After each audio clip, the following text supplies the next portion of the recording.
Welcome to Straight Talk with Sandra Reish. Are you trying to master the game of life without success? There are secrets and strategies to living your best life. We'll share some of them with you on today's show. Take advantage of this series to become an expert at relationships. All relationships. It's time to live the life that you deserve to live. Now, here's your host, Sandra Reish. Welcome to Straight Talk with Sandra Reish, a show that teaches you how to live your very best life. If you want to join the conversation today, you can always call in at 1-866-472-5792. Very important topic today. I must say that both in my practice, my personal life, and in talking to people, I'm just back from my women's retreat. Get to spend some quality time with women, powerful, incredible women. And I see over and over again in all those spheres, including my own, that our internal critical voice can be a really big issue. And it really can wreak havoc on your life. So I actually tracked someone down, and I was so excited when I found her work. Dr. Firestone, our guest today, is the Director of Research and Education at the Glendon Association and the Senior Editor of the mental health website psychalive.org. I was reading some of her work, and I was like just enthralled. She has written several books, including Conquer Your Critical Inner Voice. Oh my God, we need that. Creating a Life of Meaning and Compassion, and that's relevant too, because compassion is really I think Dr. Firestone will probably confirm, is the antidote to critical voice. We'll see what she says. And most recently, she's written a book called The Self Under Siege. She's been involved in clinical trainings and applied research in the areas of suicide and violence. And they've come up with an assessment tool called the Firestone Assessment of Self-Destructive Thoughts and the Firestone Assessment of Violent Thoughts. She is really a superstar in this topic, a clinical psychologist in Santa Barbara. Ooh, they're having nicer weather than we are. And a consultant on the management of high-risk clients. And she's a big blogger in the field of psychology. So first and foremost, welcome to the show, Dr. Firestone. I'm so glad you responded to me. I wanted your expertise. Thank you so much. Oh, you're very welcome. I was glad to do it, and I appreciate the opportunity. Thank you. So I started off the show with the idea that critical voice is something that affects each and every one of us. And I have always believed that they start quite early in life, that we adopt them from our families of origin. Is that true? I believe it is. I mean, we have been doing a longitudinal study for the last 35 years, and so we've had children born into the study, and we found that children as young as age 5 can identify critical inner voices.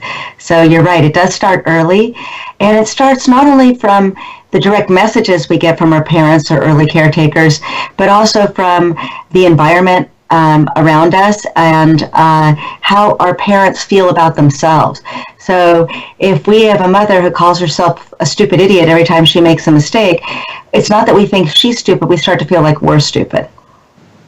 Right. And so before I get more into that, I'm curious what drove you in this direction. You're a psychologist. Why were you so interested in critical voices? I was interested in critical inner voices because, in doing this longitudinal study, what we've seen is that, it'd be one thing if they were just thoughts, even just thoughts that made us feel bad or worried or scared, but they're actually thoughts that direct our life. Unfortunately, much of the time, people don't really identify this as the enemy that it is, and they let it take control of their life. And that's the part that's been so amazing, is the power of this. So, for instance, you mentioned our scale about self-destructive behavior. It turns out that what a person is thinking has a lot to do with how they're likely to behave, and these thoughts are not, they can present a really dangerous force within each of us. Before you got interested in these studies, were you observing your own critical voice? Sure. I'm not completely not immune to this. Like you said, I found anybody who's immune to having critical inner voices. And yes, they get in our way in all kinds of ways, both in terms of being critical, but also in terms of being self-soothing, but in a way that's giving us bad advice, that's going against what we really want. So, like if you're trying to lose weight, there will also be voices that say things like, well, have an extra piece of cake. You've been good on your diet all week. It won't matter. That sounds friendly to you, but it isn't, because the minute you eat that cake, then it's, oh my God, you're such a pig. You never stick to anything. So these voices play both sides of the coin. And yes, of course, I personally have experienced this, and I was actually up in Canada in Vancouver once when there was a beauty pageant going on, and they were asking us to be interviewed because they wondered if critical inner voices are enhanced in women and girls when they see these beauty pageants, people who are so much, whatever, more beautiful than them. And, the thing I said is that, even those beauty pageant contestants have critical inner voices. And they were like, but they're so beautiful and accomplished. I said, go ask them. And when they did, they all admitted to a lot of critical inner voices. Wow. So it's almost, I would imagine, we believe that it would be, we'd have less critical voice if we were beautiful and accomplished, but it probably has no significance whatsoever, I would imagine. No, I used to have a patient who was quite a beautiful woman, but when she'd look in the mirror, what she saw was a monster. Her critical inner voice was that she was actually repulsive, and she believed that far more than what I thought was a more objective view of what I was seeing sitting right in front of me. Wow. So it starts early in life, and it can really affect our lives. I know for myself, I'm not that young, and sometimes, when I sleep a little too late, I still hear my parental voices saying, you wasted the whole day.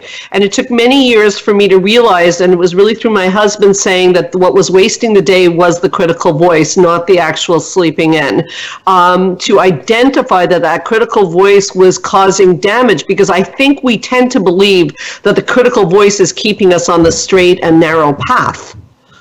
Yeah, I think people think that a lot. They almost talk about it like, if I didn't have this critical inner voice, then I would do bad things. I'm like, no, it's actually the critical inner voice that's encouraging you to do bad things. And like your husband, I think, was very astute in his estimation. It really is. It's the time we waste on these critical inner voices that is much more time wasted, where sleeping in could be a very good thing that our body really needs, and it's telling us, I need that sleep. Yeah, it's fascinating. I'm in the field, and it's taken me so many years to be able to just tell myself, it's okay, you needed that extra rest. I think we underestimated the value of rest. I had European parents, and I think that when we're talking about critical voice, we often, this is your research, not mine, but again, this very type A, get ahead, scarcity, post-World War II mentality is waste not, want not, don't sleep in, you must always work.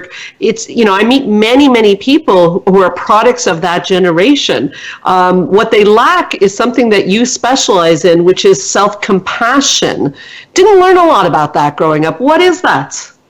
Right. I think that's really important, because a lot of times people mistake that as feeling sorry for yourself, which it is not at all.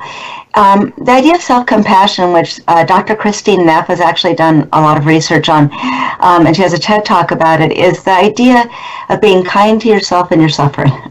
That everybody's going to have suffering in their life at different times. That makes us like other people, not different, but we can be kind to ourselves.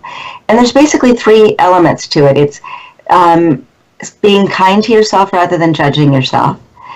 It's realizing that you're like other people in your common humanity rather than feeling like you're isolated and different.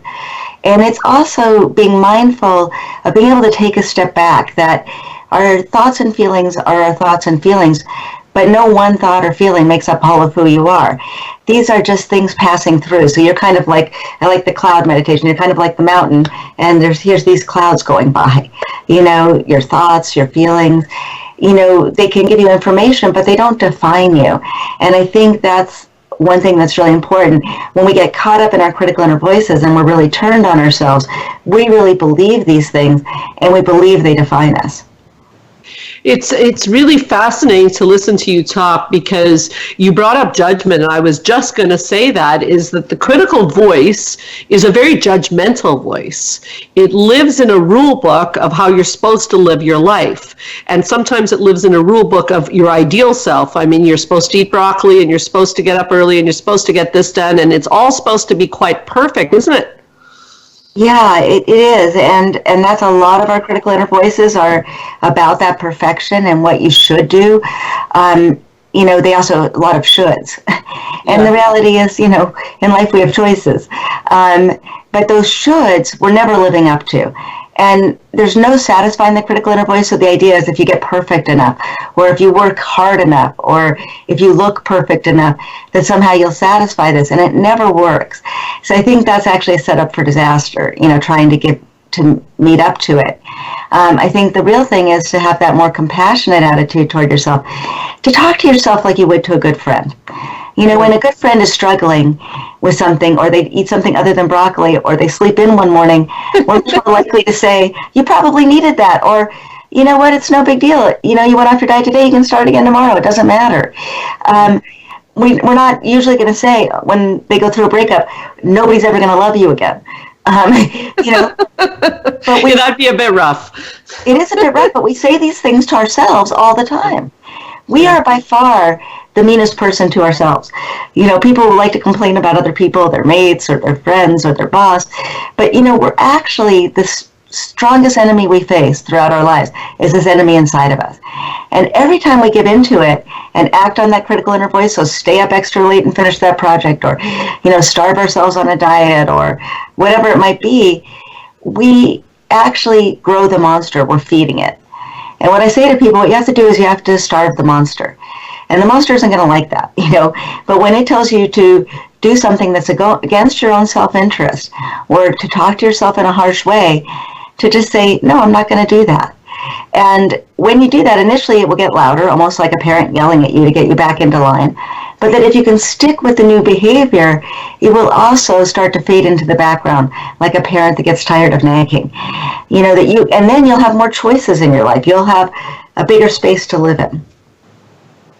So, we're just about to take a break, but this is a really good strategy that you're mentioning to get people started. So what you were saying is that basically if the critical voice is not indulged, it will quieten down. But my question before the break for people to think about, and I'm curious your thoughts, is does everybody know their critical voice, or sometimes is step one to find out what your critical voice is saying? I think that's often step one, is identifying that those thoughts that you just let rattle around in your head are really very critical. And if you pay attention and get them out, you'll see just how negative they go. And it's really important to recognize that these are not a realistic evaluation of yourself. Fantastic. So as we go to the break, I'm going to ask people to really check in and question what are the critical thoughts that you say to yourself on a daily basis. And when we come back, we're going to talk about compassion. We're also going to talk about a very interesting point Dr. Firestone brought up, which is also what I would call a seductive voice that doesn't sound critical, but actually gets you into trouble. We'll be back with the brilliant Dr. Firestone on Straight Talk with Sandra Reish.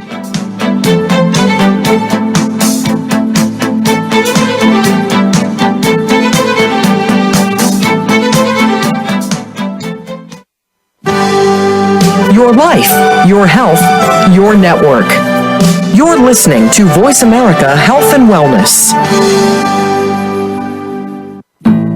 Spa Munari is a full-service wellness day spa located at the heart of West Island, Quebec. Submerge yourself in beauty with one of our many treatments, specially catered to your needs. We offer facials, manicures, pedicures, hair removal, massages, body treatments, and so much more. Enjoy our ultimate relaxation experience with our spa packages. We offer a men's menu as well. Call us today to book your next appointment at 514-695-5040 or visit us on the web at spamunari.com. That's 514-695-5040 or spamunari.com.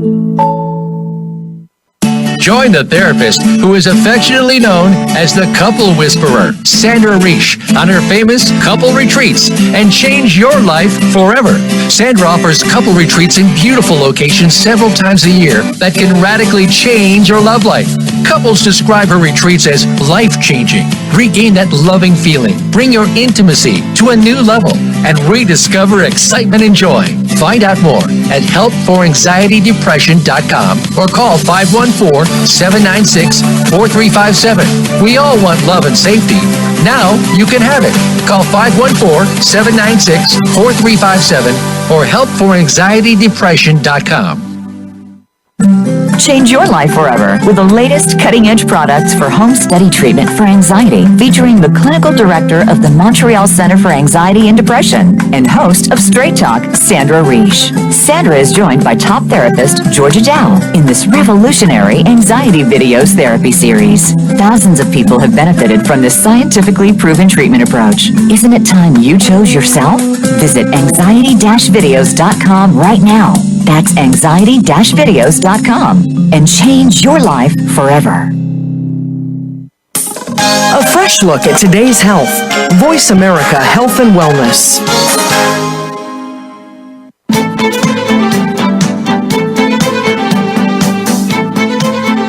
You are listening to Straight Talk with Sandra Reish. To connect with the program today, please call 1-866-472-5792. Again, that's 1-866-472-5792. You may also send an email to info@helpforanxietydepression.com. Now, back to Straight Talk. Here's Sandra Reish. So we're having a great talk with Dr. Lisa Firestone, brilliant psychologist who's done a lot of research on inner critic, judgment, and also on compassion. And that's really where we were when we took the break, is that, so step one is to find out what you're criticizing yourself about. I've already admitted that mine is about sleeping in, or if I'm not working, if I'm not getting 45 things done, my voice kicks in, and I have to really talk back to it, which you talked about. That strategy is getting the voice to quiet down, and using compassion. So I guess what I want to ask you is, how do we differentiate between compassion and indulgence? Because you talked a little bit about something that sounded like indulgence, like, oh no, it's okay, Sandra, you had a hard day, go have a brownie. You know, that's indulgence. What's the difference between, what's the difference? How do I know? Those are critical inner voices that are suggesting you do things that go against your goals. They will also tell you things like, oh, don't go out with him. You know, he's not that great. You deserve better.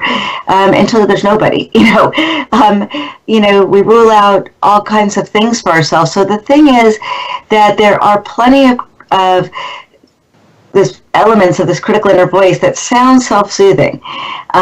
But again, it's like punishing ourselves and then kind of trying to soothe ourselves, much as we were treated early in our lives. But both are part of the critical inner voice.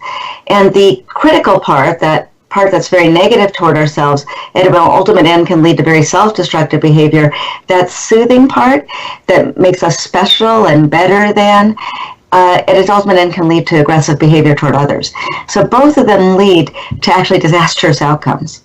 What do you mean about aggressive behavior towards others? Well, we did some research on what leads to violence, and a lot of the thought processes that lead to violence is first feeling superior and like you're better than or different than these bad others, and that makes it okay to be hurtful to them.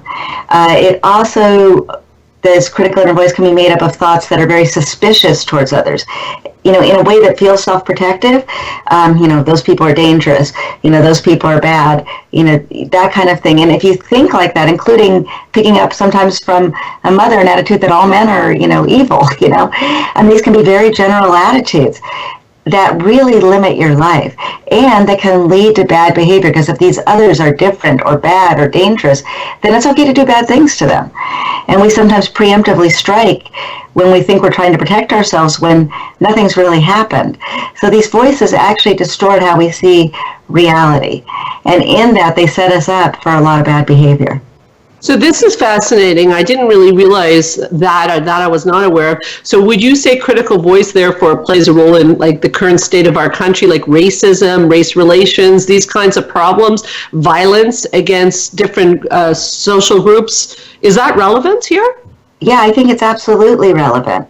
And, it doesn't help if we have leaders talking about making it okay in some way because they voice things that we might have previously considered unacceptable, because it supports these voices in people and these ideas that they have to be different or separate from or better than. And all of that creates bad behavior toward other people. The reality is self-compassion is about the fact that we're the same, that all human beings are facing difficult issues, no matter who we are, how much money we have, or what kind of looks we have, or what kind of job we have, or what kind of partners we have, that we're all just human beings trying to get by. And if we see all people like that, that leads to more kindness toward others, more compassion. As Sheldon Solomon, who is a researcher in a field called terror management, or how we deal with our fears around existential issues, says, we're all in the same boat, albeit a sinking boat. And I guess it was Stephen Hawking today who said that it is a sinking boat. We need to get off this planet within 100 years. That's really something, and it really broadens my way of looking at this. I was going to ask you before, and I'm still going to, is what does critical voice lead to? And I think of it in terms. I run an anxiety and depression clinic, mm-hmm. So I think of it in terms of anxiety and depression because critical voice is definitely linked with anxiety and depression. But you're bringing up a very global topic, and you're even bringing up, if you listen carefully to what you're saying, the potential for a leader. I didn't mean to get political, but the potential for a leader to manipulate a society, playing on the fears of a critical voice becomes very high. Right, it does. And especially if people feel wronged, or, like they have to reassert themselves to, be more appreciated. So yeah, you can play on those fears. But yes, the critical inner voice, and again, especially the ones that are critical, lead to a lot of anxiety, a lot of depression, and their ultimate end can lead to suicide. And it's a field I've been working in suicide prevention for the last 30 years. And, it's really important to identify these critical inner voices because otherwise you just believe they're true. And, in all the interviews done with people who have survived their own sometimes incredibly lethal suicide attempts, they all talk about these critical inner voices and how they had really taken over at the time that they took action to hurt themselves.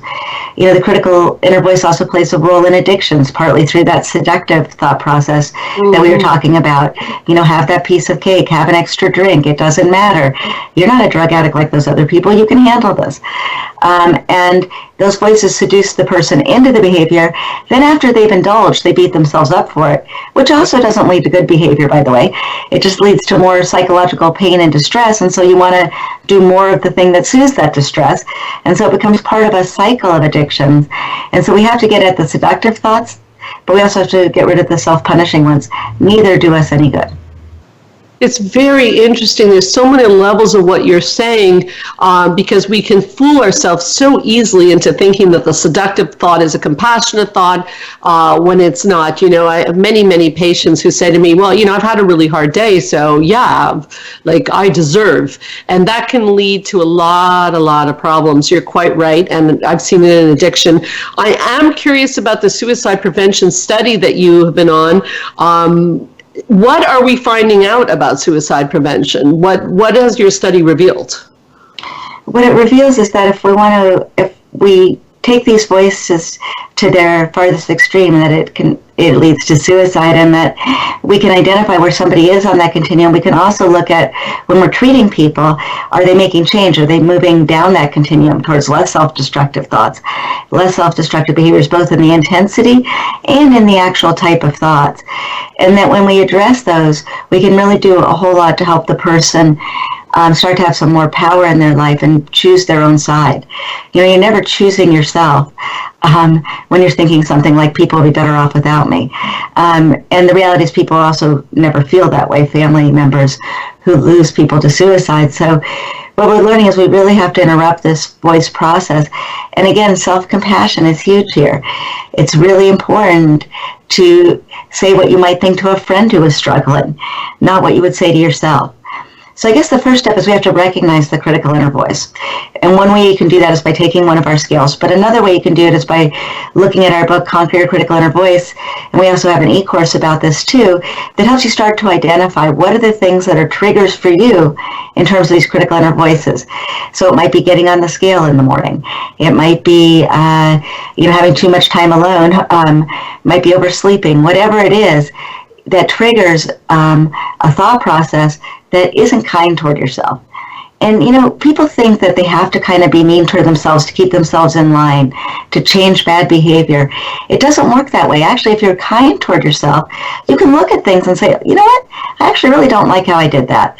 That wasn't a good way to do it. I think I'm going to do it differently next time. Oh, I shouldn't have said that to that person. I might have hurt their feelings. Maybe I should go back and apologize. We can look at the wrong we've done. When we're on the defensive and into our critical inner voice, we can't take any negative from the outside. So we're in a relationship and our spouse has something to say to us.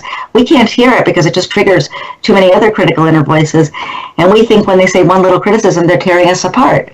Then we're going to act all defensive. We're not going to change our behavior.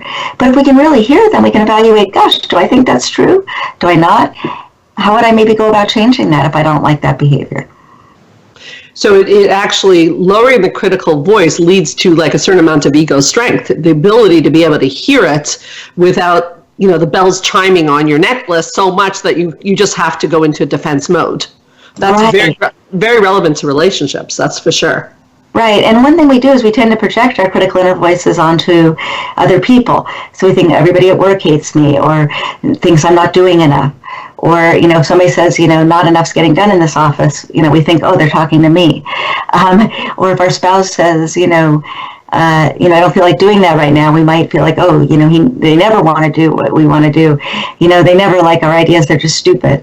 These things are not helpful. And when it comes to relationships, there's a lot of coaching of the critical inner voice, but it's coaching to destroy our relationship. It doesn't help our relationship. Okay, well, you did mention this e-course that you have where people can work on their conquering their critical inner voice. So can you tell us a little bit more about that? How does that work? Right. We have an e-course that's about the critical inner voice. It talks about self-sabotage and how it, not only are we our worst enemy with what we think, but often with the behaviors we engage in that actually get in the way of us getting what we really want. So we want a new job or we want a new relationship, but we're not even we're hiding out in our room. That, very hard to meet anybody when you're hiding out in your room. Or for somebody to give you a job offer. It just doesn't happen. Right. You have to kind of put yourself out there. So it's about taking positive risks that are in line with what you really want. It also has to do with strengthening, the other side of us, what we would call our real self. And that's what our book, Self Under Siege, is really about, and really figuring out what is it that really matters to me in my life? What are my values? And am I living according to those? Is if you charted my behavior, does it match with what I would say my goals are? And I think that's really important because otherwise we get off course. When we don't think about these things, we often fall to the power of the critical inner voice, and we don't stay on course with the things we really want, or going for what we really want. And then we're critical of ourselves for not achieving, but meanwhile, we haven't even given it a shot. So if somebody wanted to take this course and work on their conquering their critical inner voice, how do they do that? Do they go on your websites?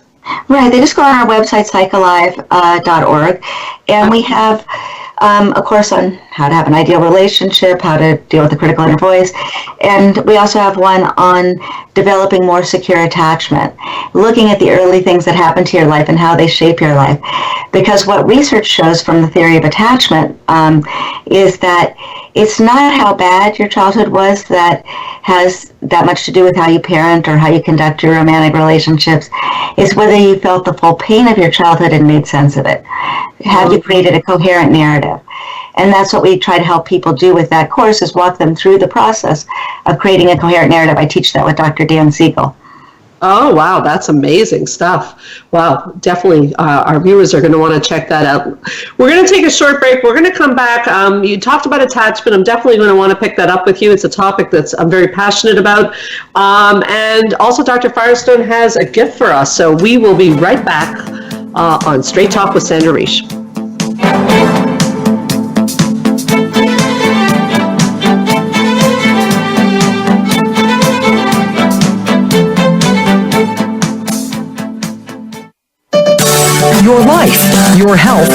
your network. You're listening to Voice America Health and Wellness. Change your life forever with the latest cutting-edge products for home study treatment for anxiety, featuring the clinical director of the Montreal Center for Anxiety and Depression and host of Straight Talk, Sandra Reich. Sandra is joined by top therapist Georgia Dow in this revolutionary anxiety videos therapy series. Thousands of people have benefited from this scientifically proven treatment approach. Isn't it time you chose yourself? Visit anxiety-videos.com right now. That's anxiety-videos.com and change your life forever. Spa Munari is a full-service wellness day spa located at the heart of West Island, Quebec. Submerge yourself in beauty with one of our many treatments, specially catered to your needs. We offer facials, manicures, pedicures, hair removal, massages, body treatments, and so much more. Enjoy our ultimate relaxation experience with our spa packages. We offer a men's menu as well. Call us today to book your next appointment at 514-695-5040 or visit us on the web at spamunari.com. That's 514-695-5040 or spamunari.com. Join the therapist who is affectionately known as the Couple Whisperer, Sandra Reich, on her famous couple retreats and change your life forever.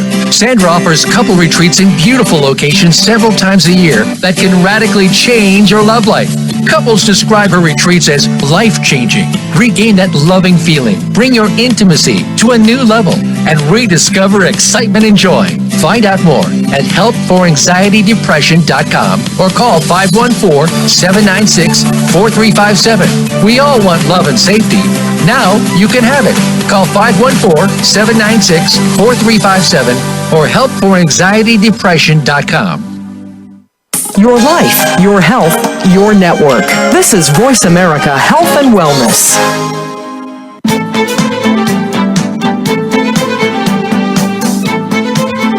You are listening to Straight Talk with Sandra Reich. To connect with the program today, please call 1-866-472-5792.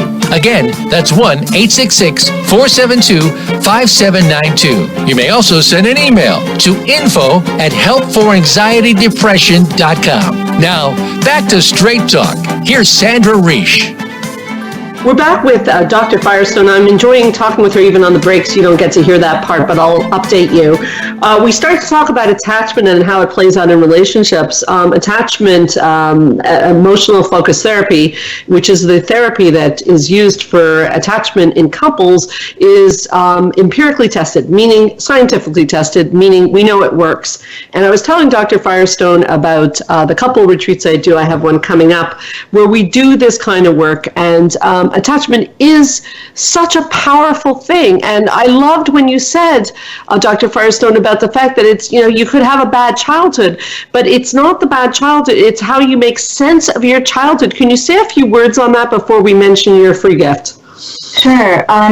That comes from the work in the field of attachment by Mary Main, who developed something she called the adult attachment interview, which is an hour-long interview you do with an adult to really understand their attachment style. And, the questions she developed for that ask about our childhood in a way that we don't usually think about it. And we all have our story that we would tell if I asked you about your childhood, but it's not the same thing as sort of getting at some of these memories that have to do with attachment. And when people can make sense of their story, like I said, they can, and based on these questions, then they can be a good parent no matter what kind of childhood they had. They can be a good romantic partner no matter what kind of childhood they had. And so what I was thinking is that Dr. Dan Siegel's written about this in a couple places, mostly for parents, and one on a place was in a book for teenagers. But I thought, why don't I asked him if we could teach a course together where we could really help people walk through the steps of how to repair their attachment system so they can develop something called earned secure attachment, where they have that sense of inner security that they can then have better relationships. And that really comes from creating a coherent narrative. And we're going to be doing a live webinar about that coming up soon. Actually, I think it's May 9th. And it is going to be called Developing Secure Attachment, Making Sense of Your Past to Empower Your Future. Oh, that's amazing. So again, they go on your website to find out about that? Yeah, that's on our website, Psych Alive, and I really thought it would be helpful to put together for people. So, if you take one of our e-courses, you get videos, you get worksheets to do, you get webinars, you get articles to read. So you get a lot of different materials and exercises to do each week, so that you're working the program, but also getting that information that can help you through that process of self-discovery. That's amazing. Now, you're very kind. I always ask my guests to bring a free gift, which people can get their free gift by simply going on straighttalksandrareish.com/free gifts. And Dr. Firestone, you brought a free gift. What is your free gift? I do know. We had talked about lots of different things. What did they? I don't know what they did. Oh, okay. I'm sorry. No worries. I'll tell you what your free gift is. Thank you. Because I don't know. You sent us a very kind and very helpful article, a PDF on how to tame your inner critic. So what's that all about? Right. Well, that's really about, first of all, like I said, identifying the critical inner voice. Then we have people write it down or say it out loud to somebody, but in a particular format. So instead of saying, I'm no good, I'm a failure, I sleep too late, I don't get anything done, we have them put it in the second person as though somebody else is imparting that information to you. You're no good, you're a failure, you never get anything done, you sleep all the time, you've wasted all this time. Because when you do that, you get at the motion behind the thought. These are not just a cognitive process. And that's why it dovetails so well with emotionally focused therapy that you mentioned, because there's a lot of emotion behind these thoughts. And it's not constructive or adaptive emotion. It's actually maladaptive emotion. And it's a lot of anger and rage, often against the self. And if you can get that out, you can start to look at it and go, wait a minute, this is no way to treat myself. And so we have people get to the emotion that goes with it, and also get kind of to the bottom of it, because they start with the thoughts that are aware of on the surface, but what comes up quite quickly is the core beliefs they have about themselves. And then we really ask, where do you think these thoughts came from? Now, the idea here is not to blame your parents. They were real people like yourself who probably were shades of gray. They weren't angels or devils. But to really have some compassion for yourself, that these thoughts you have didn't come from nowhere.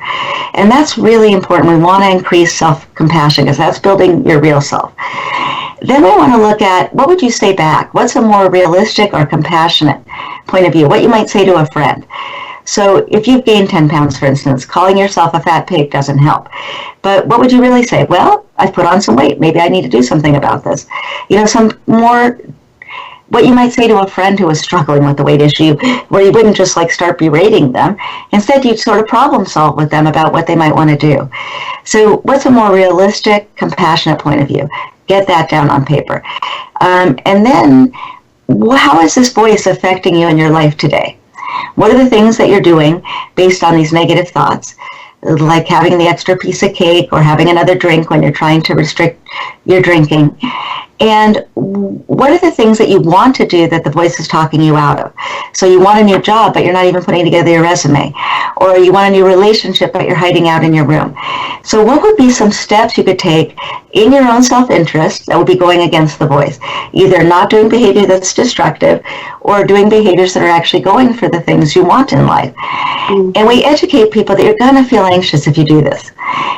There's no positive behavioral change without some anxiety, but if you reframe that anxiety as a good sign that you're on the right track, instead of, oh my God, this must be a disaster, so I should stop.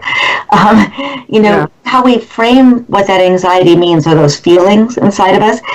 Excitement and anxiety feel very similar physiologically, and if we think of it as excitement, we feel good. If we think of it as anxiety, we feel bad. So it's, how are we identifying those thoughts and sensations, and how can we sort of weather those storms, stick with the behavior that's in our own self-interest, and when we get comfortable with that behavior, then what would be the next step? So now you put together your resume, so maybe you need to send it out. Or you've gone out in public a bit more and you've seen somebody you're actually kind of interested in. How do you initiate a conversation with that person?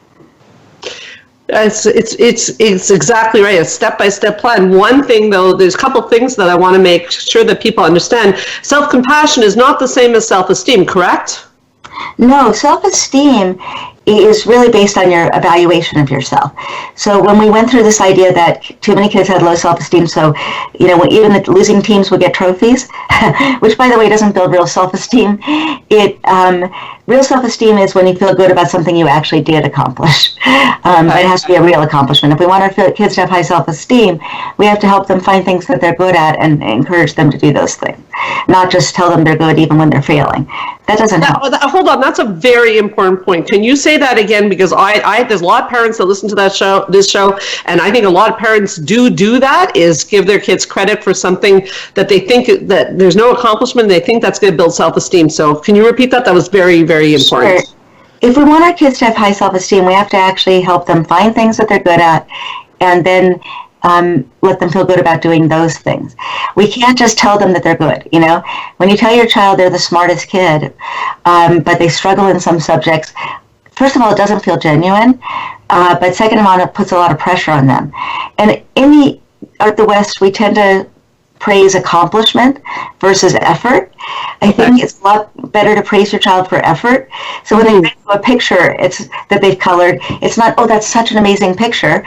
It's, wow, it looks like you really put a lot of effort into this. This is amazing. But it's a different thing. We want them to feel like it's worth putting effort into things, not like they're the greatest artist in the world. Right, because then they grow up thinking they're Picasso until they get to art school, and the art school says, sorry, we can't let you in. Right. So I think that's so important. What you're saying is the effort, not the accomplishment. Right. And also, self-esteem, though, is still, even at its best, tied to accomplishment.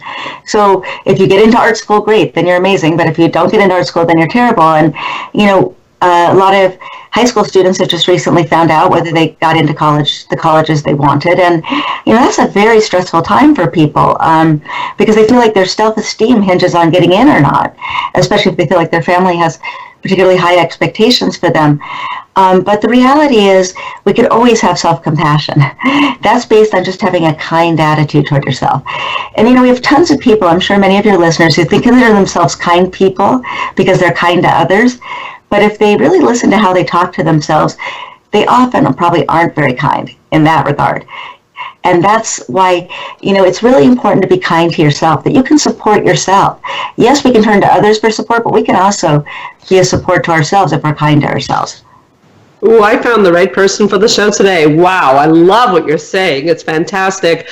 As we got onto the topic of parenting, which is, again, often a big theme on Straight Talk, and I do want to mention again that if you want to see the PDF from Dr. Firestone, go to straighttalksandarish.com/free gifts and you can get it. Dr. Firestone, before we go to the break, a quick strategy for parents of what not to do to develop critical voice in your children. The biggest take-home message for parents is you have to feel good about yourself. That's the tough rub. Because they do what you do, not what you say, I guess, yeah? Yeah, you have to work on your own critical inner voices because they will pick those up. Now, of course, it hurts kids when we run them down or call them names or make fun of them or, we tell one they're the pretty one and one they're the smart one and the other one, you get the runner-up prize of good personality. That doesn't help. So those are some obvious things not to do. But there's also just the issue of teaching them to be kind to themselves and modeling that.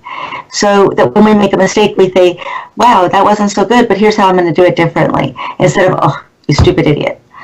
And this really does get passed down. One of the things we've seen in our studies is if you ask somebody just to quickly write down their top 5 negative critical inner voices, parents and children often have the same exact one. Parents and children have the same. Stupid. Unfortunately passes on to her daughters that they're stupid. Now, the mother doesn't think her daughters are stupid, but her feeling about herself comes through. So it's really important that we challenge the ways that we're self-critical. Many parents, they'll do anything for their child, but what I'm saying is to do something for your child, you have to do something for yourself. And that it's not selfish or taking time away from your kids to do some work on your own critical inner voice. So important, so well said. And also, I would say, although a parental issue, also a woman's issue, because we do put ourselves down about our bodies, our image in front of our children, and they definitely pick it up. I'm so grateful you mentioned that. We'll be right back. We're just going to take a commercial break. Don't go far. We'll be right back with Dr. Firestone on Straight Talk with Sandra Reish.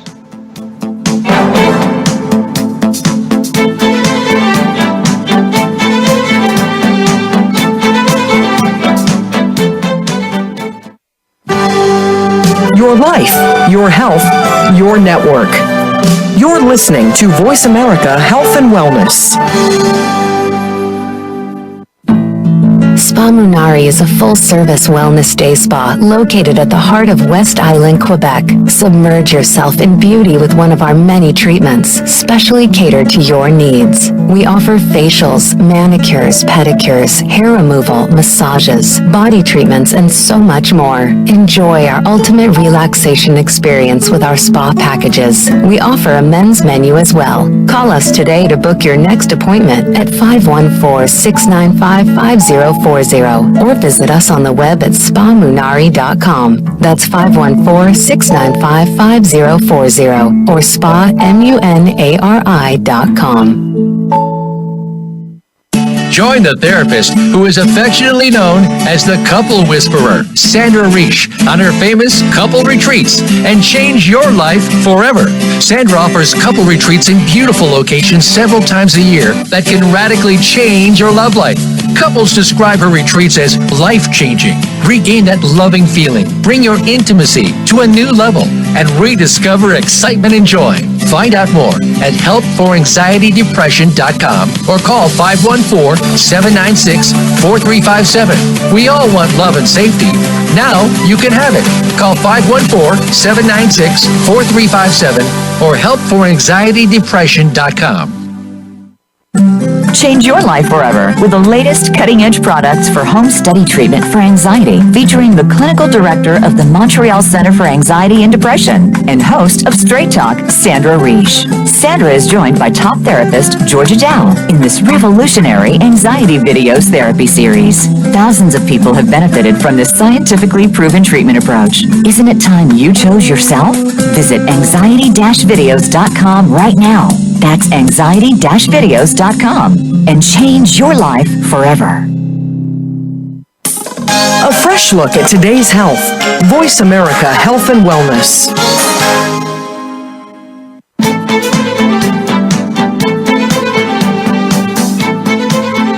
You are listening to Straight Talk with Sandra Reish. To connect with the program today, please call 1-866-472-5792. Again, that's 1-866-472-5792. You may also send an email to info@helpforanxietydepression.com. Now, back to Straight Talk. Here's Sandra Reish.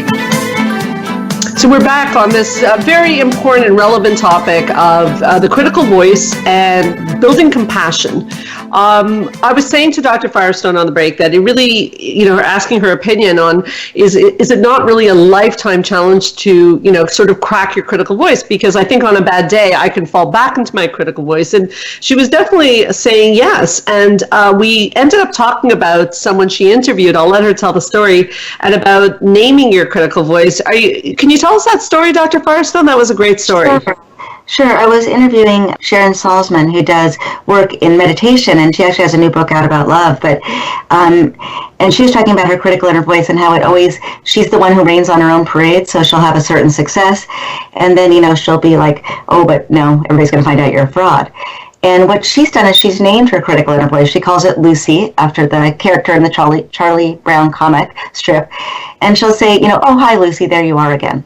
And when you can do that, it takes a lot of power away from it.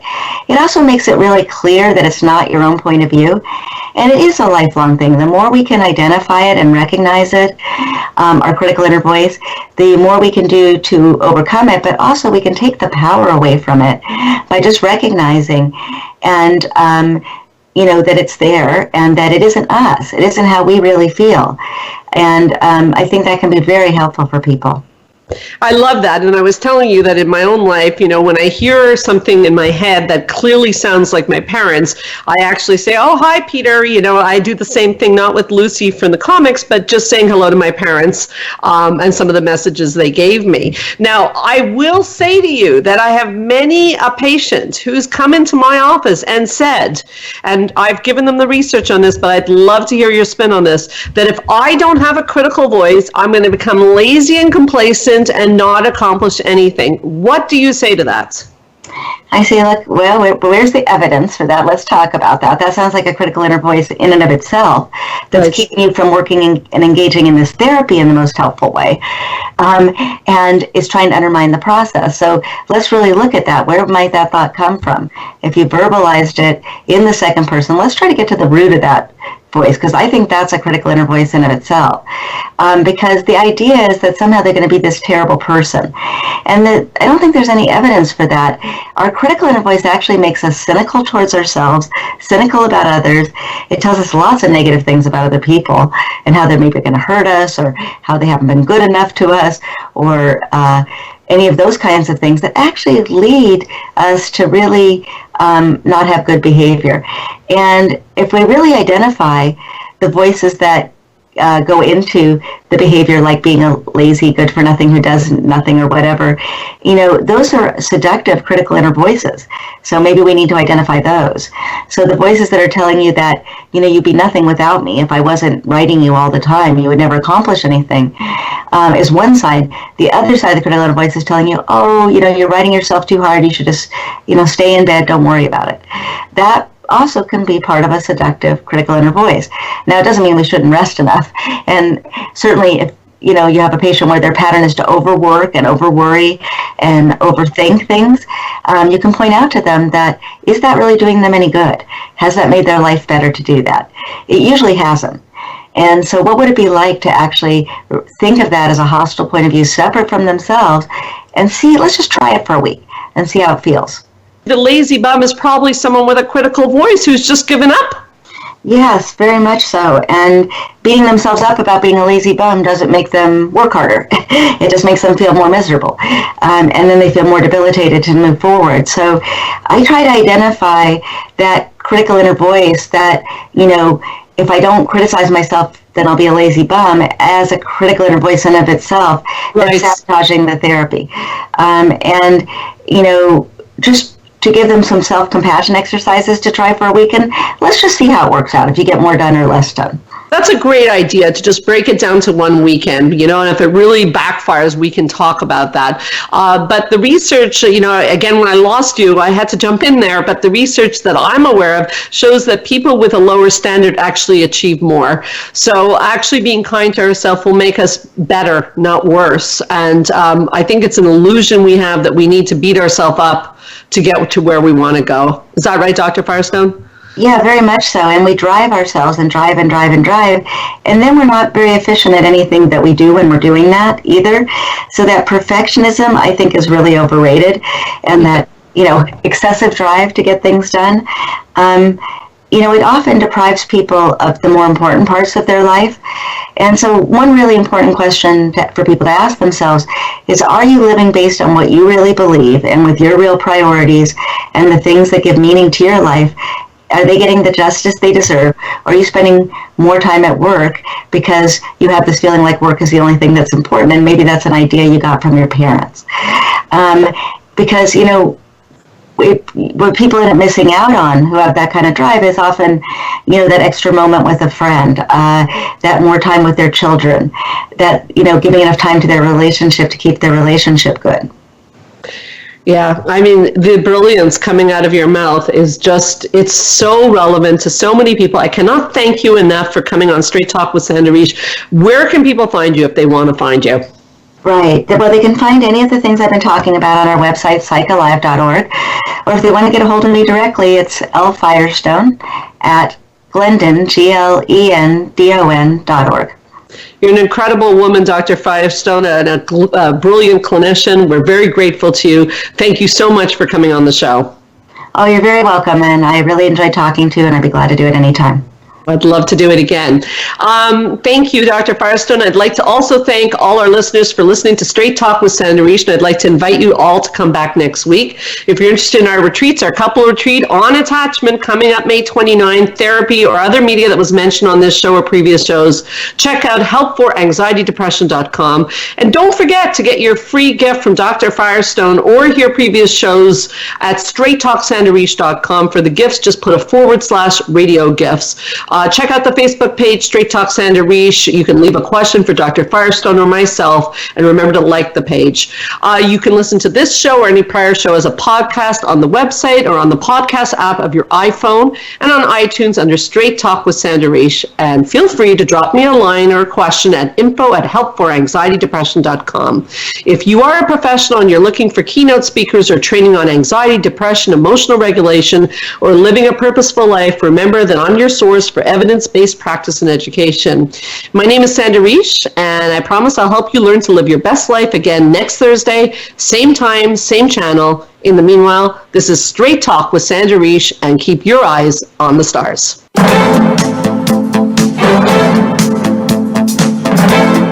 Thank you for listening to Straight Talk with Sandra Reish. We hope you've enjoyed today's show, and we'll tune in again next Thursday at 3 p.m. Pacific Time, 6 p.m. Eastern Time on the Voice America Health and Wellness Channel. Now, go live your best life.